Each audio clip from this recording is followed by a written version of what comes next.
Саламатсыздарбы? Бүгүн бизде конокто Турсунбек Акун, мурдагы омбудсмен, адам укуктарын коргоочу, КДК. Консолидация жана ДДК. Консолидация жана диалог үчүн кыймыл. КДК. КДК. Ошонун төрагасы. Рахмат сизге. Убакыт таап келгениңиз үчүн. Декабрдан бери бир нече чоң жыйын өткөрүп, жанагы 30га жакын камалган адамдардын жарымы чыкты. Дагы жарымы калып атат. 3-төн 1 чыкты. 3-төн 1 чыкты. 3-төн 1 чыкты. Андан көбүрөөк 8 чыкты. 8 чыкты. 3-төн 1. 7 чыкты, анан бирөө апробация боюнча чыкты. Адилет Балтабай. Ошондо 7, бардыгы 27 болсо, ошондо 3-төн 1. Ушул багыттагы иштер кандай өнүгүп атат азыр? Эми азыр алардын бардыгы өткөндө да айткам, 1 эле 2 эле статья менен алар күнөөлөнүп чыккан.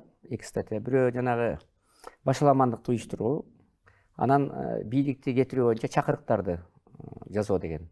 Бийликти кулатуу боюнча чакырык кылды деген 2 статья менен күнөөлөнгөн.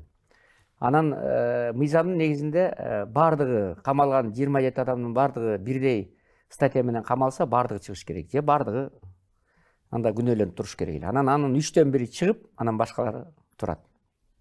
Эми оорулуу деген үчүн чыгарды го. Ал оорулуу деген үчүн оорулуу деген үчүн 3-4 чыгат. Операция болуп 4. Нарматова там 4 бар да. А башкасын болсо ошол үй камагына чыгарды. Ал эми башкаларды ошол эле статья менен да баары бирдей да. Анан башкалар 15-ин кармалып турушун кандай деп түшүнсө болот? Бул эми мындай дискриминация. Да, конечно, бул адам укугун одоно бузуу, баарына бирдей мамиле эмес да баягы. Эмне деп коет? Орусча айтканда избирательный подход. Тандоо да. Сиз чыгып туруңуз, сиз калып туруңуз деген. Анан эң мындай бир чети кызыктуусу, экинчи чети өтө мындай кайгырта турган нерсе, ошо кыздардын ичинен, аялдардын ичинен ушу баарын чыгарып, анан жалгыз Ританы калтырып коюп атат. Кара сартуу. Ал эми Ританы мен жактайын дегенден алысмын. Ар кимдин өзүнүн кемчилиги бар, менде да толтура кемчилик, ал кишиде дагы болушу мүмкүн. Бирок деген ал эми элдин душманы эмес да. Ал эми кылмыш кылдыбы же, ал ушул кемпир абаттын кеткени боюнча өзүнүн пикирин билдирди, болду. Башка эч ким жок. Ал эми элди өзүнүн пикирин эркин билдирүү, пикетке чыгуу бул биздин конституцияда көрсөтүлгөн норма. Анан бул 2 кошу 2 5 десе ошондой эле нерсе болуп атат да, муну просто түшүнүксүз да.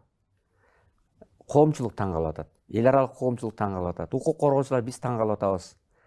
Эми бир чети күлүп атабыз. Эмне дейли? Бул эмне? Бул укук коргоо органдарынын кылганы эмне? Мени мына канчадан бери өзүңүз билесиз, ардагер болуп укук коргоо жагында, адам укугу, мыйзам жагында келатам. Анан эми мындай мамиле кылган кандай деп болсо, эми уят да. Сен уялыш керек да. Азыркы укук коргоо органдары, мыйзамчылар, депутаттар дагы, бийлик органдары дагы, биздин мамлекет башчыбыз дагы ушуга көз салып коюш керек да. Ал адам укугунун, конституциянын адам укугунун коргоонун кепили да биздин президентибиз. Анан билбейм анан кандай анан. Ошо эми бул эмнеге такалып атат? Ошо бул просто белгисиз, саясий. Буну ачыгын айтышка саясий куугунтук десе болот да. Ачык эле саясий куугунтук болуп атат өлкөдө. Муну мен ачык айта алам. Укук коргоочу катары, Борбордогу Азиядагы адам укуктары боюнча конгресстин координатору катары, ошо дүйнөнү кыдырып жүргөн баягы белгилүү адам укугу боюнча ишмер катары бул чыныгы саясий куугунтук. Азыркы укук коргоо органдары тарабынан, азыркы бийлик тарабынан жасалып жаткан саясий куугунтук деп ачык айтышыбыз керек. Муну мен бийликке каршы же бир сындайын деп айтып аткан жокмун. Болгон чындык. Саясий куугунтук. Факт. А саясий куугунтук болгон жерде анда жанагы кармалган 27 адамдын үстүнөн козголбош керек иш. Тескерисинче ким иш козгосо, ким кармаса ошолордун үстүнөн иш козголош керек. Саясий куугунтук кылгандыгы үчүн. Конституциянын мыйзамдары тебелегендиги үчүн ошо кармаган, камаган, иш козгогон прокуратура, сот органдары, МВД ошолордун үстүнөн иш козгош керек. Тескерисинче. Тем более мен сизге айтып келатам, как мыйзамчы катары, конституциянын авторлорунун бир катары 6 статья конституциянын бузулуп атат. 6 статья. Анын баарын айтууга мүмкүнчүлүк жок. Анан адам укуктар декларациясынын 12 статьясы бузулуп атат. Мен бул эми канча жолу сиз менен маек койгондо айтып келатам. Бул эми жөн эле айтылып калбайт да. Муну сиз менен биз канча жолу маек кылдык, ошо улам кайталоо мат ишени деп коет, повторение мат ишени. Муну улам жөн эле кайталап аткан жокпуз да сиз менен биз. Мунун баары тарыхта калат да. Биздин маегибиз тарыхта калат. Аны эксперттер изилдейт, тарыхчылар изилдейт. Бул бийлик дагы вечно турбайт. Ошон үчүн бул тарыхта кала турган нерсе. Ошону бир азыркы бийлик башындагылар, укук коргонгондору, туура эмес ишке баргандар ойлонуш керек да. Биз да бийликтен кетебиз. Эртең менен дагы тарыхта карайт ушунун баарын. Биз дагы ошо эл алдындагы бетибиз бир кызарып калбасын деп мындай ойлонуш керек да. Эми тарыхта калат дейсиз. Канча ушундай бир мыйзам бузуулар болду, адилетсиз чечимдер болду. Эч ким жазаланган жок. Соттордон, тергөөчүлөрдөн, прокурорлордон, ошол эле бийликте отургандардан башка кимиси жазаланды? Мына Садыр Жапаров өзү отуруп чыкты. Акталды. Акталса, анда ошол мурда кескен соттор, тергөөчүлөр жазаланыш керек эле да. Ошо сиз айткан суроолоруңузга жооп катары, ошол баардык нерсенин эң чоң биздин трагедия, орусча айтканда, биздин эң чоң мындай жаман ишибиз ошол кылган кылмыштар үчүн, укук коргоо органдарында бийликте иштегендер кылган кылмышы үчүн, адамдардын укугун тебелегендиги үчүн, көрсөткөн зордук зомбулугу үчүн жаза албай келгендиги. Мына ошон үчүн коркпойт азыр. Жанагыдай кугунтук жасагандар. Эч ким коркпойт. Өз билген талканын чалат, мыйзамдарды бузат. Анткени алар билет, ал үчүн эч кандай жаза тартпайт. Мына канча 30 жылдык эгемендүүлүгүбүздө дагы бир адам, сиз айткандай, бир дагы мамлекеттик чиновник же бир мамлекеттик укук коргоо органдары үчүн сот, прокуратура жазасын алган жок. Чиновник алган жок. Ошон үчүн алар айтат, мен жаза кылып, мен мыйзамды буза берем, мен эч ким ал боюнча эч кандай жоопкерчилик тартпайм дейт. Ал точно билет да. Ошон үчүн биз мына укук коргоо органында же болбосо бийликте реформа болбой, өзгөрүү болбой атканы, адам укугу тебелеп атканы, биз өнүкпөй атканыбыз мына ушундан да. Ал эми өнүккөн өлкөлөрдө, мыйзам иштеген өлкөлөрдө сөзсүз түрдө кимде ким мыйзамды бузса, сөзсүз түрдө жазасын алыш керек. 20 жыл өтсө дагы, 50 жыл өтсө дагы жазасын алыш керек. Срок давностьта биз алып салган. Мына ушул бүгүнкү маегибиздин мындай маңызы ушу да. Мына ушул эң чоң трагедия биз ушул. Эч качан бизде өнүгүү болбойт. Эгерде кандайдыр бир укук коргоо органдары, чиновник, бийлик башында турган адамдар эгерде өзүнүн кылган кылмышы үчүн жаза албаса, анда биз эч качан оңолбойбуз. Эч качан Кыргызстанда өзгөрүү болбойт. Мен ушуну айтайын дегем да. Тилекке каршы бизде ушундай болуп келатат. Бардыгы эч ким коркпойт азыр. Ойлоп да койбойт да аны. Ойлоп да койбойт. Мен эртең менен жазалам, ушун үчүн мен эметем дебейт, анткени эч кандай жаза алынбайт. Башкалар да көрүп турат да. Муну тигини кылган, муну кылган, тигини соттогон, тигил үчүн акча алган деп мына жакында эле соттордогу пара алганы үчүн кармалып атат. Ошонун баарын көрүп турат. Мына убакыт өттү, эч нерсе болгон жок деп. Анан эми азыркы бийлик келгенден кийин, эми азыркы бийликтин дагы бийлик башындагылардын да жакшы ой болсо керек, жанагы кустуруп атат, акча төктүрүп атат, 7 миллиард, анан башка миллиард деп айтып атат. Ал төккөнү жакшы. Бирок деген кустурган менен кусуп берсин, кандайдыр 100 миллионбу, 50 миллионду. Бирок өзүнүн жасаган кылмыш үчүн дагы статья коюлуш керек да. Кускандан тышкары дагы ал кандайдыр бир кылмыш жообуна тартылыш керек да. Президент айтты, берки боло турган жазаны анча-мынча жумшартышы мүмкүн. Бир 4-5 жыл. Бирок жаза баары бир болуш керек. Болуш керек. Мисалы 10 жылга, 15 жылга кесиле турган болсо, 5 жылын 4 жылын ылдыйлатып кой, бир 100 миллион төгүп берсе, 50 миллион төгүп берсе, анын мойнуна алды, кечирим сурады, мойнуна алган үчүн ылдыйлатып кой. Бирок калган 10 жылын отурсун да. Анан мында дагы жаза албайт. Азыр мындай деп атат, биз канча миллион болсо да жей беребиз, анан төгүп берип туруп кутулуп кете беребиз деп. Ошол миллиондун бир 10%-ын төлөп коет. Жөнөкөй эле да. Алар үчүн мисалы миллионерлер үчүн бир 50 миллион төгүп коюш көп деле акча эмес. Көп деле мындай оорчулукка келбейт да.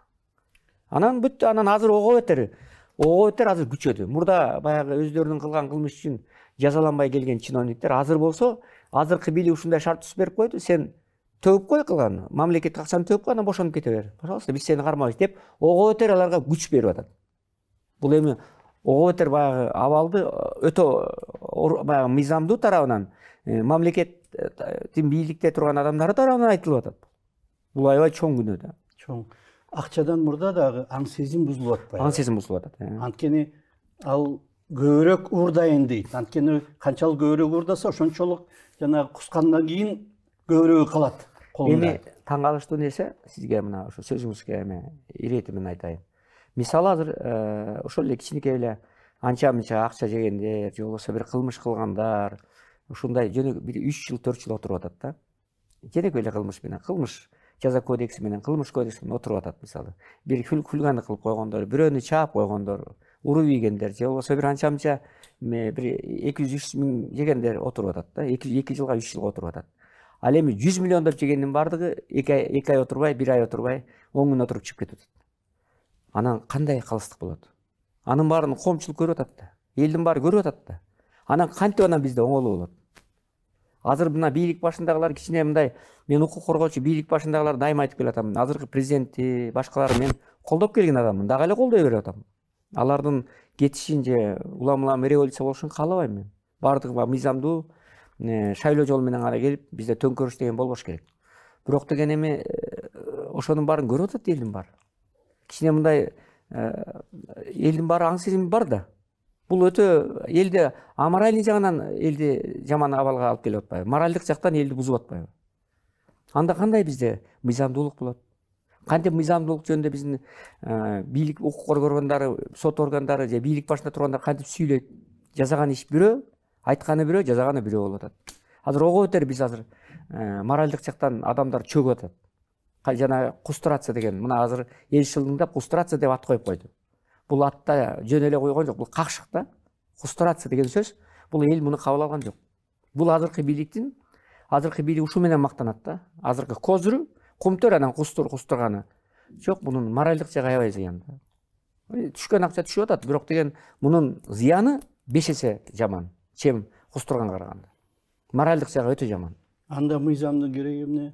Конституциянын кереги эмне? Соттордун кереги эмне? Тергөөчүнүн кереги эмне? Баары бир жегениңдин 10дон бирин же 20дан бирин төлөп коюп, кандай болбосун жазадан кутулуп кетсең. Анан эми жаман жери ошо жогорку бийлик эшелондору тарабынан, жогорку бийликте адамдар тарабынан айтылып атат. Пожалуйста, жеген акчаңды төп кой да чыгып кете бер деп атат. Деп указание берилип атат да. Аны жеген акчаңды эмес, аны 10дон бирин. 10дон бирин төп кой да анан чыгып кете бер деп жогору жактан бийликтин бийик эшелонунан эң жогорку даражада адамдар айтып атат. Антип айтканга акысы да жок да. Аны ал жогорку эшелондо адамдар чыгарбайт, аны соттун чечими менен чыгат. Получается, сотко указание прямо берген сыяктуу болуп атат да. Анда кандай, анда бир адам чечеби бизде? Бизде эмне? Бизде диктатура болуп калдыбы? Же бизде эмне? Саддам Хусейндин режими келдиби? Же Муаммар Каддафинин режими келдиби? Же кандай Назарбаевдин же Каримовдун режими келдиби бизде? Мен таң калып атам. Кандай бир адам чечкен режим келдиби деген ой кетет да. Кандай эмнеге баратабыз азыр? Мына бизде азыр 40-50гө чукул ылдыйдан баягы эркин эмес өлкөнүн катарына кирдик. 50 тепкичке ылдый чыгып кеттик. Адам укугу, сөз эркиндиги маселе боюнча, эл аралык стандарттар баягы журналдардын жүргүзгөн эмеси боюнча, не свободный өлкө, эркин эмес өлкөлөрдүн катарына эркин, жарым жартылай эркин болчубуз биз. Азыр 50 өлкөдөн түшүп калдык. 120дан 70 элек азыр 120 орунга түшүп калдык мисалы. 121 орунга түшүп калдык. Анан бул биз эми Өзбекстан, Казакстандара теңелип калдык. Алар жакында бизге караганда өйдө болуп кетет. Ошол жагынан теңелдик, берки экономикалык жактан. Экономика жагынан алардык артта болгон бойдон арттабыз. Эми мына өзүңүз көрдүңүз, мына президентибиз да барып келди Өзбекстанга. Акылбек Үсөнбекович да барып, премьер да барып, Өзбекстанда курулуп аткан заводдордун баарын көрүп таң калып кетишти го. Зато мына диктатура болду, авторитаризм болду, Ислам Абдугани Каримовдун тушунда. Бирок ал киши өзүнүн өлкөсү үчүн раматтылык иш жасап кеткен экен да. Азыр коммунизмди жасап кеткен экен да. Сактап калган десе. Сактап калган. Совет мезгилде эле Өзбекстан чачыратып ийген эмес. Самолет чыгарчу да. Самолет чыгарчу, билесиз баягы. Ооба. Ошол кезде эле. Ошол кезде ошону анан мына бүт автомобилдин баарын чыгарган туура. Ошонун баардыгы өндүрүш сактап калган. Миңдеген адамдарды миграцияга тенткен жок, сактап калды. Завод, фабрикалар сактап калды. Ошол иштетип кетти. А биз тиягында сактаган жокпуз. Демократияны да кайрадан артка кетип атабыз. Биздин кубана турган, мактана турган бир эле нерсебиз бул адам укугу, сөз эркиндиги, демократиянын деңгээли болчу. Борбордук Азиядагы Аралча деген атыбыз бар болчу. Канча жыл айтып келатабыз. Эми ошонубуздан да четтеп атабыз. Аны биздин эчтекебиз калган жок. Мактана турган эчтекебиз бир эле ушул сөз эркиндиги болчу бизде, адам укугу. Башка мактанып турган эчтекебиз жок. Азыр айтып атат, бардыгы бизде бар дейт. Кандай бар? Кандай бар? Мисалы мен айта албайм бар экенин. Артка кеттик да. Мына мен живой адам катары демократиянын башынан бери келаткан адамдардын бир катары, мына өзүңүз да билесиз. Өзүңүз катышып келдиңиз башынан бери. Анан биз айтпаганда ким айтат анан? Ачык айтып атабыз. Кээ бир радиодон сыналгыдан айтылып калат, Кыргызстандагыдай демократия дүйнөдө жок дейт.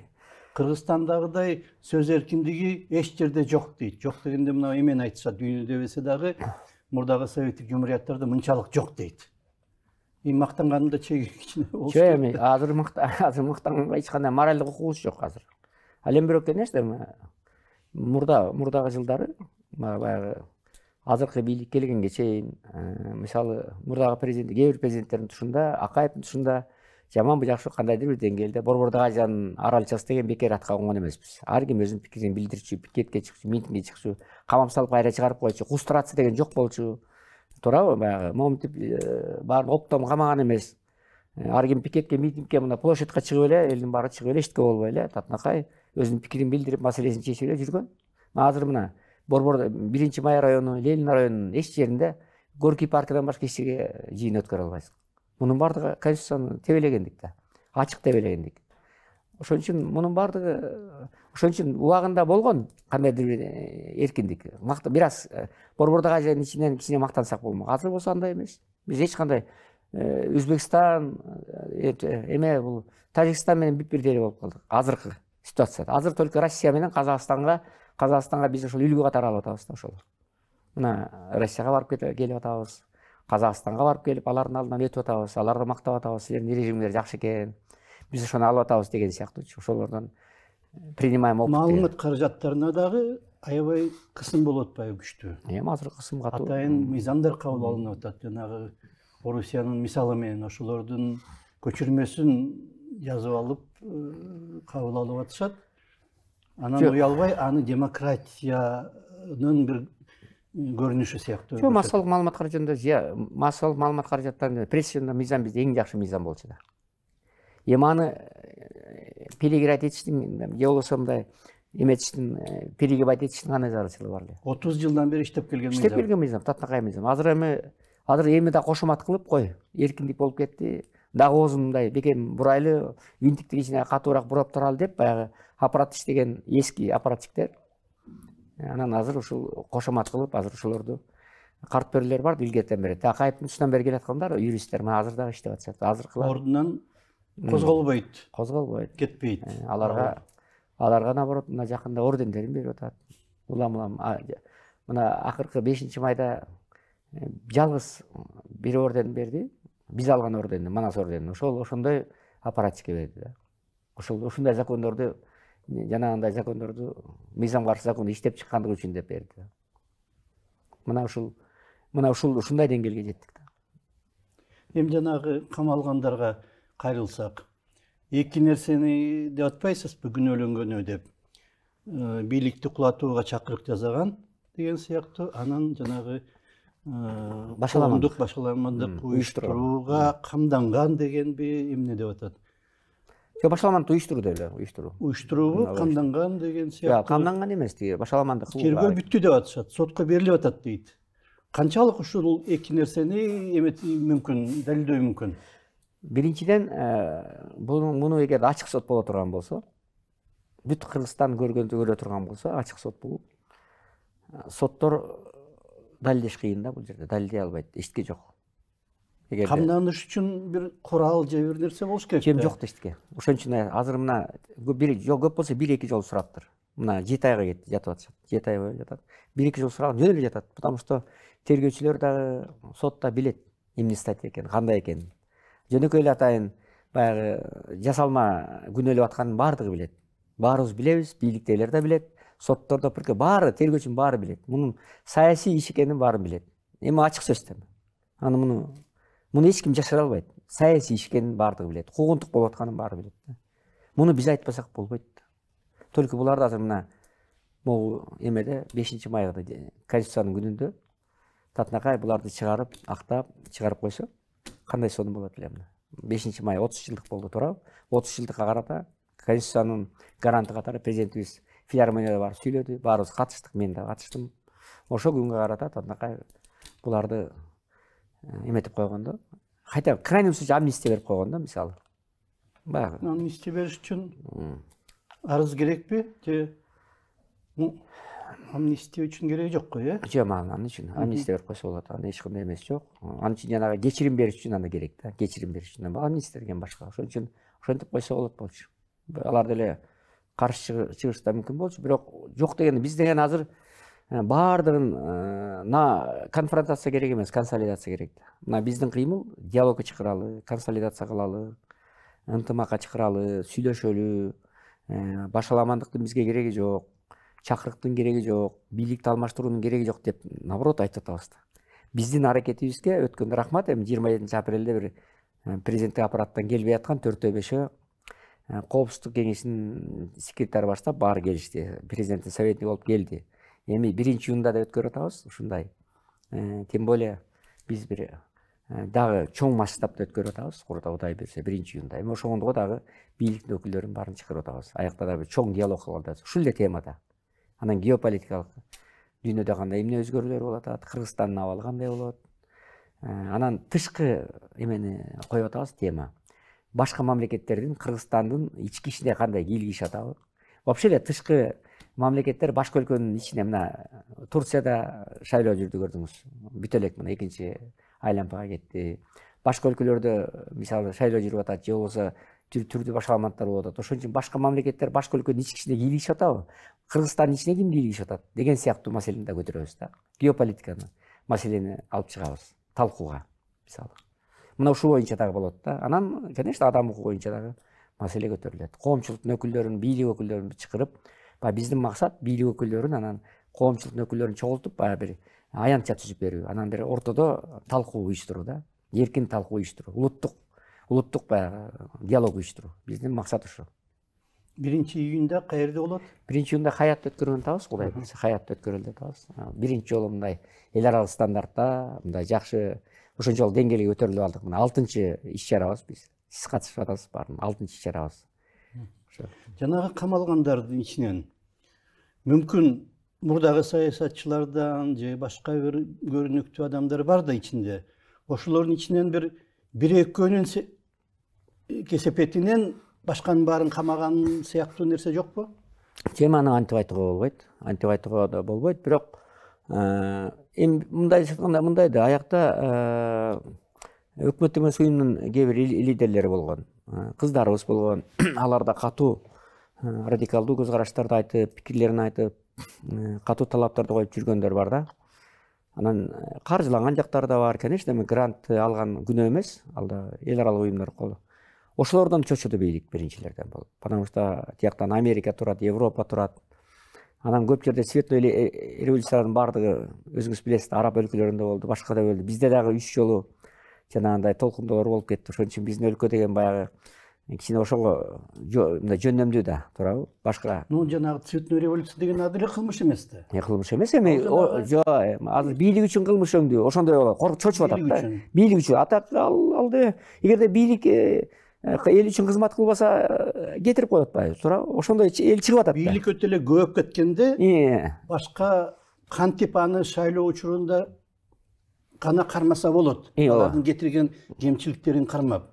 Аны тетиги Махатма Гандиден тартып жана Шарп китеп жазган да, түстүү революциялар деген китепте. Ошондо Махатма Гандинин идеяларын улантып, бийлик өтө эле аша чаап кеткенде күчүң жетпейт да аны алмаштырууга.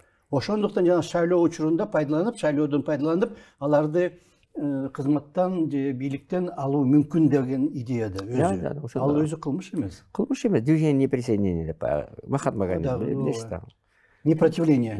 Непротивление, да. Бул эми Махатма Гандинин ролун азыр, Махатма Гандинин идеясы Кыргызстанда биз азыр мындайча айтканда приоритетный да.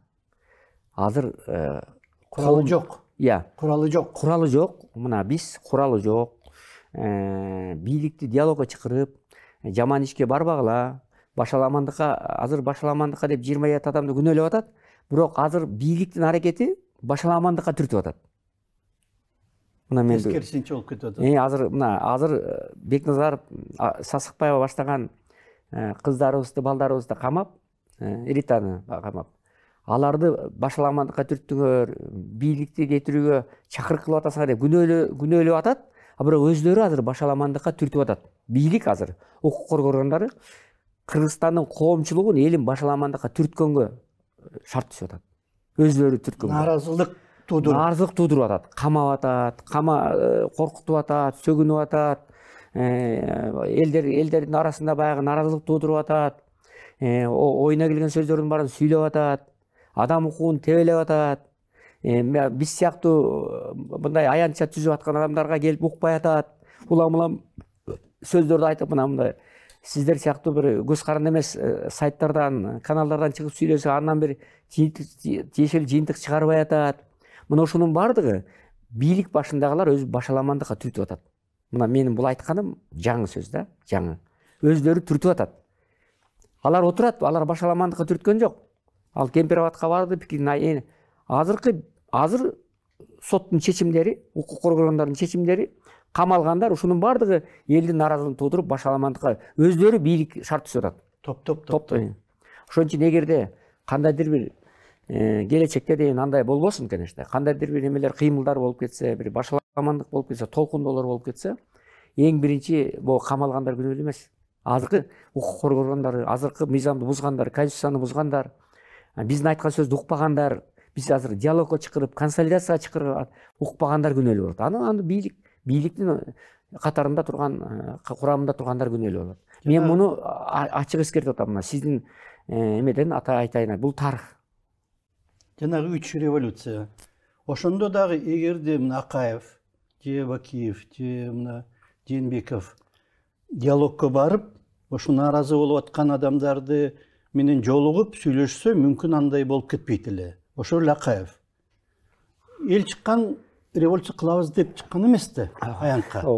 Жолугалы деп, сүйлөшөлү деп, эмне кылып атасыңар деп, ошону эскертиш үчүн. Биз 2005-жылы 24-мартта башында келгендердин бирибиз да. Чыкканда ошо ал күнү эле Акаев кетип калат 24-ндө ойлогон эмеспиз. Эч ким ойлогон эмес. Билесиз сиз. Ал жерге бир ай туралы, боз үй тигели, борсокторду жазайлы, ошо пикет митинг кылып туралы эми деп даярданып келгенбиз. Курсактын баарын тойгузуп алып коем, ачык-ачык жарыялалы, отуралы деп. Анан эле өздөрү акшап кеткендер менен келди, бизди кууп, анан мынтип эле башаламандык болуп, башаламандык өз түртүп салбады бизди. Бизди камап сабап кирбеди, анан өздөрү кулап калды.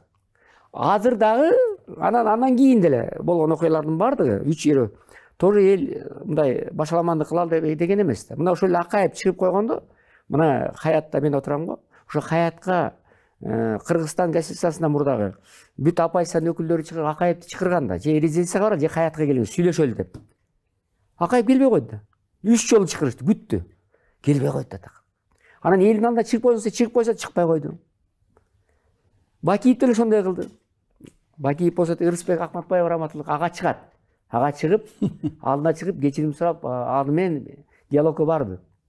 Анан карапайым элдер оппозиция чакырса келбей койду. Акыры эмне болду? Качты. Акыры кан төгүлдү. Мына 20-жылдагы Жээнбеков эртең жолугабыз деп айткан, ага чейин жолугуп койсо, балким эми Сооронбай Сайыпбековдун өзүнө деле эметtik, айтып жүрөбүз эми. Ал кишини мен жактаган адамдардын биримин, мына. Бири болуп келдим, башка эмете жок. Бирок эми ошол эле 5-октябрда жанагы эртеси күнү эле шайлоо болгондо чыгып туруп эле шайлоо жокко чыгарылат. Туура эмес иш болду. Кайрадан шайлоо жыйынтыгы жокко чыгарылат. Кайрадан шайлоо болот деп койсо эле бүттү да. Эч кандай ал кишини кетсин деген эч ким болгон жок да. Ал киши кете турган бир жаман иш жасаган жок. Мисалы болгон иш муну бул чындык. Ал кишини мен жамандоодан алысмын. Бүттү эле. Эми ушул сыяктуу эле азыр дагы мына, азыр да бийлик. Эле буларды чыгарып кой, жана камалган 10 жетиси калды, чыгарып кой. Адам укугун тебелебе, эл аралык стандарттын негизинде жаша, мыйзамдарды тебелебе. Пожалуйста. Азыр биз да бир айтайын, укуктук талаадан чыгып кеткенбиз. 23-октябрдан баштап укук талаадан чыгып кеттик. Азыр укуктук талаага айткан эч ким жок. Бүт баары мыйзамсыз аракеттер болот. Жогору жактан баштап укук коргоончу мыйзамсыз аракет, мыйзам талаа болсо, буга кайрылып келген, арка жакта жүрөт, учуп жүрөт. Талаага буяка түшкүлө конгула. Конолда мыйзам негизинде аракет кылалы. Конституциянын 30 жылын белгиледик, ошо конституцияны сактайлы. Жок, азыр конституция толугу менен бузулуп атат. 5-6 статьясы бузулуп атат. Мына мен даже санап, өзүңүз билесиз, санап статьянын барын, беренелердин барын айтып бердим өткөндө жыйында. Бүт барын окуп бердим барын. Декларациянын кайсы бузулганын барын айтып атам. Ана мына жана Эмил Өскөнбаев деген бар экен, Конституциялык соттун төрагасы. Ага айттым, айланайын, кайда карап атасың деп, ошол 5 май күнү жолугуп калып эшикте турган экен. Инем айланайын, сен Конституциянын төрагасысыңбы? Конституция бузулуп атпайбы? Десем, эчтеке бузулган жок дейт. Сен жана прожиточный минимум боюнча чыгарганың эмне деген? Уят го дедим. Сен бизден ошондойбуз дейт. А мамлекет милдетин албадыбы? Прожиточный минимум андай Адахандын айтканы, Адахан Мисабаевич айтканы туура да ал боюнча. Десем, жок, бизде эч кандай эмес дейт. Биздин чечимибиз туура дейт. Эч кандай бул жерде өкмөт жооп бербейт дейт. Аны эмнеге биз Конституция көргөз деп, экөөбүз чүйт урушуп кетесиз ошо. Эми ал жерде Конституция көп нерсе жазылган. Адам укуктары жөнүндө, демократиялык, социалдык мамлекет деп, анын баары баягы алар айтып атат максат деп. Максат болсаң да кичине башка. Андан чыкардагы андай кайрылбайсыңар дейт. Биз кайрылгандан кийин гана эмете алабыз дейт да, ошо жана Эмил төрага. Анан мен айттым. Анан да мен айтып элекмин, бирок ойлоп атам. Мына жакында дагы депутаттар жана курултай боюнча кайрылды. Курултай боюнча да бир кайрылды. Эми ошо боюнча кандай чечим күтөлү? Жыйынтыгы кандай болот? Ошондо билинет да. Убактыбыз биздики аяктап калыптыр. Рахмат сизге. Демек жанагы Демилге диалог болсун, консолидация болсун деген кыймылдын ушу багыты уланып атат. Жанагы 27 камалган адамдын 8-и чыктыбы? Чыгып, 8-и чыкты. Эми калгандарын дагы көмөк көрсөтүш керек. Чыгаруу боюнча аракет кылып атабыз. Жок дегенде үй камагына чыгарып, анан кийин сот аркылуу бүтөт. Рахмат сизге. Бизде конокто мурдагы омбудсмен Турсунбек Акун болду. Азыр консолидация жана диалог үчүн кыймыл КДКнын төрагасы. Рахмат сизге. Рахмат сизге. Саламатыңыздар.